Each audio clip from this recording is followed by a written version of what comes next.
What is happening? Welcome to the Plus Pitch Podcast, more pitching podcast from pitcherlist.com. My name is Nick Pollack. Today is May 20th. And yes, we're going to talk about baseball. By the way, if you're in Brooklyn, New York, I am hosting a Pitcher List meetup at the Commissioner in Park Slope at 7 p.m. Eastern time. We're going to watch the Yankees and Rangers game. Come on by. It should only be a few of us or so. So if you really want to just like hang out and have a good time, it should be like 10 to 15 people, something like that. Come on by. It's gonna be fun. We're just gonna talk baseball and just hang out, and it should be great. The Commissioner in Park Slope, Brooklyn, tonight, Tuesday, May 20th at 7 p.m. Eastern time. Ryan Pepio, I wanted to talk about him after yesterday's game of 6 innings of 300 runs, 8 hits, 1 walk, and 2 strikeouts, just 6 whiffs, and an 18% CSW.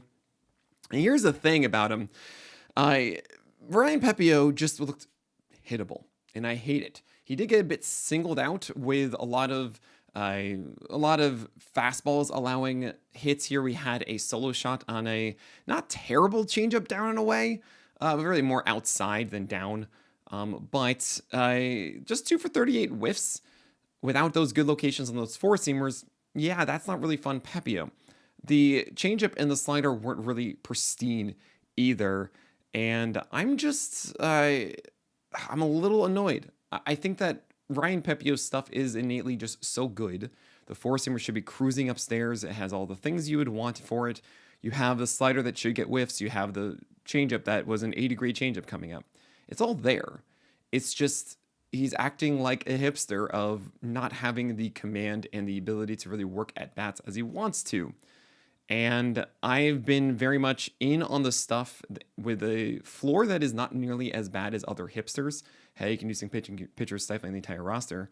But it's obviously very frustrating as a manager to say, like, yeah, he should be doing better, but he's not executing the way that he needs to. And that's a big difference to me than other guys who are not getting results, who are doing the things that they should be doing and not getting those results. He is missing out on the command side, or it's even actually in times where there's some simple tweak of like, hey, throw more cutters, or don't be throwing this pitch or that pitch. Like with Pepio, it's like, no, I'm actually expecting some sort of development and ability to turn the corner, right? So with Ryan Pepio, it will happen over time. It's not one of those things that I think where he's just aiming middle of the glove and whatever happens, happens. We've seen that kind of bad command from a lot of other guys. They don't really take that step forward. I think Ryan Pepio is very much able to take that next step. However, I don't know when. Hopefully at some point. And it is nice to see that in a quote off day, it could have been worse, but he's still got enough strikes. He's still good enough that it's not this ridiculous crooked number. I mean, that's kind of how it is with Pepio. He doesn't really allow those 7-run games multiple times. He's still kind of hard to hit. And the bad games are like 3 or 4 runs or something like that. So there was something to that where it's not as terrible of a floor. You have Robbie Ray versus Kris Bubic, and this was just as advertised. Both of them were fantastic. We saw Robbie Ray go 67% strikes on everything. Everything. I mean, most of it was like 70% plus. 9 over 10 on the changeup at a 50% CSW. Robbie Ray, oh, thank you so much. He's the prime example of why we don't just look at results early in the season and say this is what he is, and you put some narrative of like this is what he has been in previous years or whatever, this is just more of that or whatever. Really understanding, hey, cool, this is how this changes, and if it should or should not. Robbie Ray was throwing all these four-seamers, and we're like, look, you have all these other pitches. These should be getting strikes and be thrown more. This will get better. It has for Robbie Ray. That is not saying that he deserves ace is going to ace now, because yes, it's very possible that Robbie Ray fails all of a sudden to throw those strikes to those secondaries, and it turns a bit more into that early season guy. That said, I think everybody understands now Robbie Ray is more of this variety pitcher with sliders, changeups, and curveballs in the mix, and not just 70% fastballs. Thus, this should be more of a plateau than what the plateau was establishing back after the first few weeks of the year. With Kris Bubic, I have to mention the four-seamer still is weird, and 7 innings, 0 runs, 2 hits, 3 walks, 5 Ks was actually really not representative of what he did, I think. Only on the side of walks because he was really squeezed and he was super efficient. He deserved to not allow many hits and earned runs. He really did a great job moving the fastball around. The changeup was down and away super well. 50% strikes on that changeup. However, it was under the plate a lot in a competitive way. And that really did help with that four-seamer and that slider really sweeper as well, doing good things. So I love where Bubic is at right now. I love the fact that his low location, the changeup, is way, way better than it used to be in the past. Luis Castillo against the White Sox, 7 innings, 0 runs, 3 hits, 0 walks, and 5 Ks. It's against the White Sox, 1/23 whiffs on the changeup plus slider. And if you remember in that Yankee game, he barely touched that changeup to get whiffs too. I am very concerned. I think that the slider was as good as we'll get against that Yankee lineup in Seattle, where he was just outside of the zone a lot to right-handers, and I don't think that's actually what we're going to get moving forward. So this might be actually the best time to move on from Castillo and sell if you can. If people are believing the last 2 starts are really this big shift, I just don't think that the secondaries are what they used to be, and the fastball is highly suspect. You have Sonny Gray doing the best that we needed him to do. This is Sunny Skies. One of my favorite roundup titles ever is Sunny Skies Ahead. And this was against the Tigers with a win. 6 innings, 0 runs, 3 hits, 1 walk, and 10 strikeouts. 13 whiffs and 30% CSW across 90 pitches. Also great. The sweeper was everything we saw last year. Oh my gosh. Down in glove side to both righties and lefties. And last year, that 30% plus strikeout rate for Sonny Gray was a product of 2 things. One, a stupid, unsustainable sinker put away rate to right-handers, 40%, and a good put away rate generally is like 25%. So you see above 30%, you're like, yeah, that's not going to stick around. Hunter Brown in your 4-seamer to right-handers. But we also saw about 30% to the lefties with a sweeper, which is very rare considering that sweepers are generally not very effective to opposite-handed batters. But Sonny Gray had this amazing skill of getting it just under the zone, underneath that nitro zone to lefties, and that's exactly what we saw here. This was, gorgeous. So I really hope this means that Sonny Gray has figured that out again, because we have not been seeing that a lot this season. We saw Quinn Priester have an opener, and he went 5.1 innings of 300 runs, 4 hits, 1 walk, and 2 strikeouts against the Orioles, with just 5 whiffs, 18% CSW, 66 pitches. You don't want Quinn Priester on your rosters. Mitch Keller had the Reds carpet rolled out for him, and he strolled along for 6 innings, 100 runs, 6 hits, 1 walk, and 5 strikeouts. He went opposite Lodolo, though, and unfortunately for Keller, he had the loss in this one. He had a ton of called strikes on sweepers and sinkers, 14 of them combined, and he gets the Brewers next, and maybe that can be okay because the Brewers are not a very good offense. But yeah, Mitch Keller, this is the most Mitch Keller of, hey, this is successful of 117 whip, 100 run, and 5 strikeouts in 6 innings. That is like the most standard Mitch Keller success. And it's good, it's just not absurd, and the floors are very bad. Just keep that in mind. Nick Lodolo, again, on the other side, got the win, 6 innings, 100 run, 4 hits, 1 walk, and 7 strikeouts. The changeup was really a big part of this, going down and away to right-handers a lot, and it had so many outs, save for one stupid one that went over the fence, whatever. But this is the Lodolo I want to see. I want to see changes being a big part of his game, because the fastball and curveball are good, but they're not absurdly good. And I think he needs a trifecta of the 3 really working for him to excel. It's kind of like Bubic, but I have a little bit more faith in Bubic in his 4-seamer than I do Lodolo's. You have Kyle Freeland against the Phillies going 5.1 innings of 1 run, 7 hits, 2 walks, and 6 Ks, 15 whips, 32% CSW in cores. You got the gold start because that curveball was so good to right-handers. 10 over 27 whiffs overall, so consistent down and just under the plate. Oh my gosh, I love watching peak Freeland with his 71% strike rate. And I wish he wasn't in Colorado.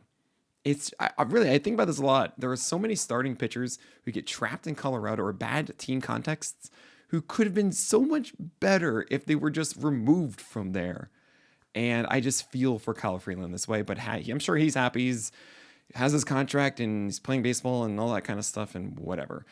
Hunter Dobbins went against the Mets, 4.2 innings of 1 run, 5 hits, 1 walk, and 2 strikeouts. He got the early hook. He just had 2 whiffs and 66 pitches. And watching Dobbins, I'm like, yeah, those are pitches, but they're not anything special. And I don't think that you should be chasing after Dobbins, especially with the shag rug of the young man's floor. You have Bailey Ober and Logan Allen going 3 innings each in a suspended game. So I don't know if in your league, if you're going to get those stats today or yesterday or maybe later in the future. But Ober was actually going really well here. 25 over 26 strikes on his 4-seamer and his changeup before this one ended. And lefties were getting a lovely serving of those changeups and 4-seamers. A lot of hits on the 4-seamer, though. It's like 90-91 still. And I am very much set on Ober being like in the 40s now. Eno Saris was very much right about him and Hunter Brown thus far. Oh my gosh, I think about that constantly. But yeah, the cutter and the slider are just not good against righties. They're worse than they were last year. And that means against lefty-heavy lineups like the Cleveland Guardians, Bailey Ober thrives more so than a team like the Astros, who are right-handed heavy. We have to talk about Jose Soriano and Davis Martin, Brandon Pfaadt, and many others, Christopher Sanchez, Kodai Senga, all of those, and we'll talk about them after this break. Davis Martin went 7.1 innings, 200 runs, 4 hits, 1 walk, and 3 strikeouts against Seattle. Oh boy, this wasn't in Seattle. It was in Chicago, but just a 19% CSW with that cutter. However, CSW being low isn't necessarily a bad thing. It just means you're not getting towards strikeouts. But if you're getting toward outs, that's cool with me, and that's what this cutter did a lot, also with foul balls too. And you have a few whiffs overall, even though Davis Martin has in the past gotten a lot of whiffs with either the slider or the kick change. He's really moved away from that slider toward the cutter, which is fine for getting outs. It's just you need the kick change then to be really good, to be able to mitigate the fact that you're just now in Koufax's hands and that you have really questionable fastballs. So I'm still not really in on Davis Martin. I do like the fact that he is attacking the zone, and he didn't really allow a lot of hard contact in this. So thank you, Cutter, for doing that. I hope this really sticks around. It's another start with that Cutter, so he is in a better place than he was before. But I'm considering him a Toby at best. I don't know. It's not really for me. Kidir Montero, 5.2 innings of 5 runs, 10 base runners, 3 Ks. Yeah, you don't want to go for Kidir Montero. He had an opener this one. No thank you. You have Jose Soriano against the Athletics. He got a win in 6 innings and 300 runs, 6 hits, 4 walks, 4 Ks. So it was a very, very poor quality start. Chat said it was a streaming victory, so fine. Peelbot and me both get a win for this, I guess. It is a win or a quality start, so fine. But I'm not happy with it really in 12-teamers because, yeah, this isn't helpful, save for that win.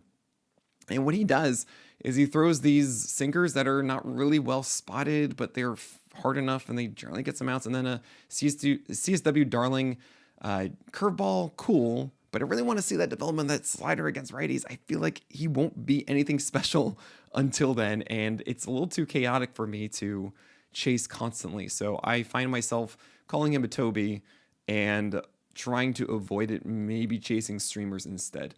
Brandon Pfaadt against the Dodgers, 6 innings, 300 runs, 3 hits, 1 walk, and 0 strikeouts. 0 whiffs.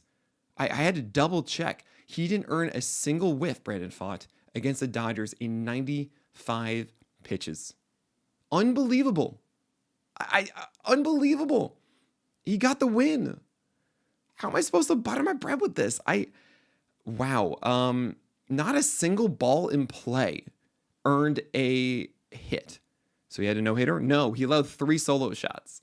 How ridiculous of a game is this? Absolutely bonkers. Thank you, Koufax. I think he got away with this, and this was also the second straight game where his lefty approach was not both curveballs and changeups, right? The curveball has been taking a break. I don't know if I like that. I've been in on Pfaadt, and now we're starting to see a little bit of a different approach to lefties. And they're like, no. I liked you because of that approach to lefties.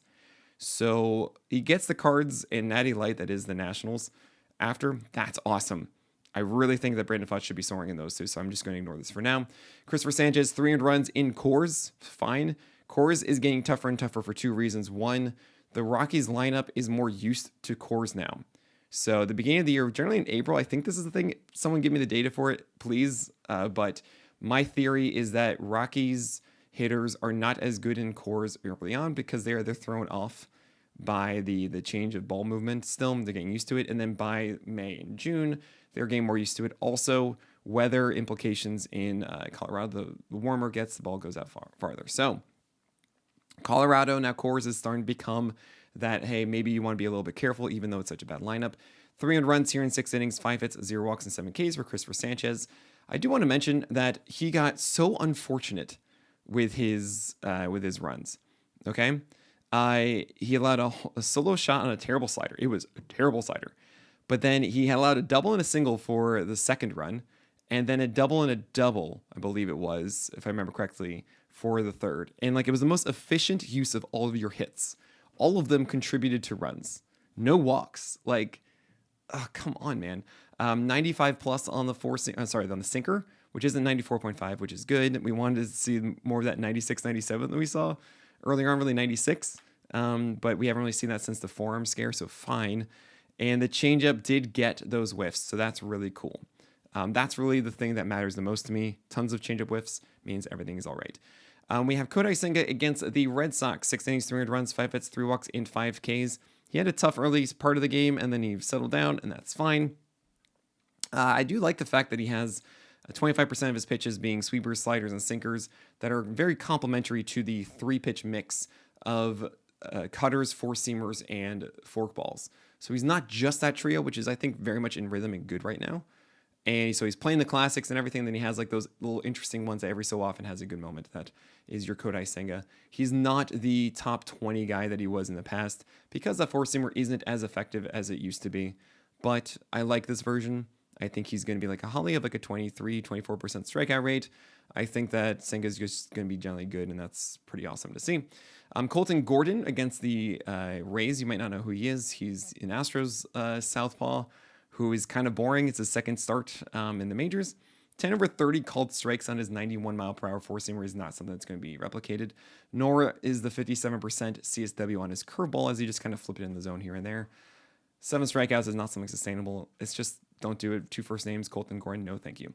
Man, Edward Cabrera, if I were doing the list again today, no, I would keep Lucas Giolito where he is, and I stand by it, and I really am excited to watch him tomorrow because let's go, Giolito. Let's get it done. Okay, maybe it's not tomorrow. Maybe it's in 2 days against the Orioles. But I do feel that Giolito is that guy with a complete arsenal, especially with that improved slider and the fact that he's flirting with 94 on his fastball finally again. But Edward Cabrera would be higher up too. Why? Because this was against the Cubs, and I watched this one, and he looked really good. 5 innings, 300 runs, 5 hits, 1 walk, and 7 Ks. It was a 3-run shot with 2 outs, and it bounced off the outfielder's glove over the fence. Yeah, it was over the fence. It was making an amazing play, but it literally hit his glove. And, oh, man, he was that close. It was a really bad curveball. It was a hanging middle of the zone first pitch curveball to a right-hander. That is like, okay, if they're looking for something slower, they are going to crush that, which they did. But 38% CSW for King Cole, as his sinker is turning into the strike pitch that the four-seamer wasn't. So he moved away from the four-seamer, and now he's throwing these sinkers, 71% strikes. I love this. I'm seeing 30% usage of the slider to right-handers. And this is the most in-control version I've seen of Edward Cabrera. Slider and curve between them, 46% CSW. The changeup, a little inconsistent, but had some really beautiful moments with it. I think this is a step forward for Edward Cabrera. And this was against the Cubs, remind you. 15 whiffs and 90 pitches. I'm very curious that Edward Cabrera is finding that rhythm, trusting the slider more, throwing sinkers instead of four-seamers. I'm a fan. And I'm curious as he gets an easier schedule. I think the next 4 is like the Angels. Then we have like the Nationals and Rays and Pirates. I think it's something like that. That's a good series of starts. And Edward Cabrera might be that guy all of a sudden. Like, no, the history, the walks and everything. Like, that is not how I function. I function about what are you doing now? He's changed a bit. Pitchers are very much creatures of rhythm. Like, this might actually be something where finally it's all coming together. The little pieces that we've seen over the years finally being something. Don't look at the from the top of the world looking down and just saying, well, this is blank over this amount of time. Don't look at those results. Look at what he's doing. This is very interesting. Landon Knack against the Arizona Diamondbacks came in after Jack Dreyer was terrible for 2 innings. And it was 5 innings of 4 runs, 6 hits, 2 walks, and 3 Ks. So I really wish that Ben Kasparis was still in the rotation. Okay, cool. Don't go after Landon Knack. You have Dean Kramer, who is Dean Werewolf. 5.1 innings of 4 runs, 9 hits, 2 walks, and 6 Ks. The cutter is cool. I think that Kramer leaning to the cutter is a good thing. But yeah, you just had too many pitches at the plate. No, and last 2 here is Ben Brown against the Miami Marlins. Was our stream pick of the day, except for Jos Seraniano, because Ben Brown actually was rostered more than 20%, so we had to change it. 4.2 innings of 600 runs, 7 hits, 0 walks, and 8 strikeouts. 16 whiffs for a Gallows Pole. So this actually had the Gallows Pole and the King Cole in it with Edward Cabrera on the other side. But 2 homers messed them up here. 12 over 40 whiffs on the hook, but just too many hittable heaters. That is the story of Ben Brown because he doesn't have a third pitch. It's just that simple. He would have also been a golden goal if it weren't for 4.2 innings because it was 39% CSW. You need to have 5 for King Cole. But yeah, you don't really want to go for Ben Brown. The only reason we're in is because of the Marlins, but the Marlins, I guess, are an average offense. All right, and last but not least is JT Ginn, who went against the Angels in his return from the IL. In 4 innings of 4 runs, 6 hits, 0 walks, and 7 strikeouts, is very interesting because he's getting a lot of drop on his sinker. It is under 3 inches of vert, which is massive. I mean, that's legitimate drop on a sinker. And it was 17 for 36 called strikes, but it wasn't down, which is kind of interesting. I think that there's some interesting stuff here. He allowed a home run on a terrible slider to Taylor Ward, that went over the wall, and that really messed this one up. There's also I believe, what was it to Shenuel? Was it a sinker inside? I think it was. And yeah, it was a solo shot inside, I believe. And I can see a scenario where JT Ginn is like, okay, cool. I have these sliders that are better. Yeah, that bat went to Ward, but generally it was down and away to right-handers. And then I have these sinkers already getting a ton of drop and get me outs. Like, it's kind of a better version of Jack Kahanowitz. I don't know. I'm going to be monitoring this, and hopefully he gets a good schedule in the future when we feel locked in about it to take advantage. That is it for today. Thank you all so much for supporting what we do. You should be watching these on YouTube now. If you don't know, you can watch all of them during the week there. I am not expected to do ones on weekends anymore.